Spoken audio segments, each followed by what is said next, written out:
Here's a fascinating airplane. This is a Westland Lysander. I saw this in the traffic pattern yesterday, and I'm so tickled that they put it out where we can look at it.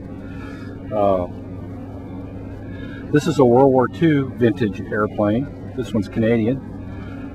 And by day, this is sort of a Clark Kent airplane. In World War II, by day, this thing tugged targets and hauled light cargo and moved people around. It kind of was a utility airplane.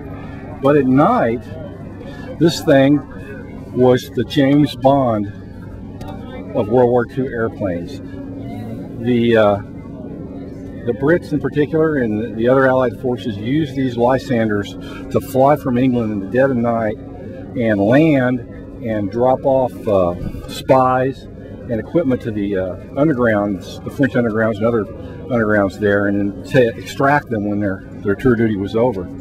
So the pilots and the crews who flew these, they didn't have GPS, they didn't have night vision goggles, they didn't have anything but a stick and a rudder and a great big motor and those big wheels, and they would fly at night in pitch black night to the middle of France, land in a field. They'd lay a few lights out on a field, and they'd just have them on for a minute while they could land, wondering the whole time if the Gestapo was going to show up and shoot them all, or worse yet, take them prisoner. Then they'd drop their spies and equipment off and take people who needed to leave out. And then they'd go back to target towing and utility work until the next spy needed a trip to Europe, and they'd fly back. So, I mean, you talk about, the fighter pilots, the P-51 pilots and the bomber pilots, to me, they may be the ones who get the movies made about them. But when you think about the people who flew this airplane, my goodness, you talk about giant cojones. I could never do that.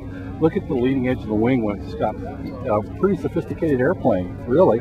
The high lift devices on the leading edge of the wing and great big flaps, and it needed the big wheels to land in dirt runways and fields and stuff, but they have the fairings on there, so it was pretty aerodynamic by the standards of the day. And look at the big iron roll cage up there like a modern NASCAR would have. So I guess if you did ground loop it or flip it over, there's a chance the pilot would crawl out of it. Wonderful airplane flown by real heroes, the Westland Lysander.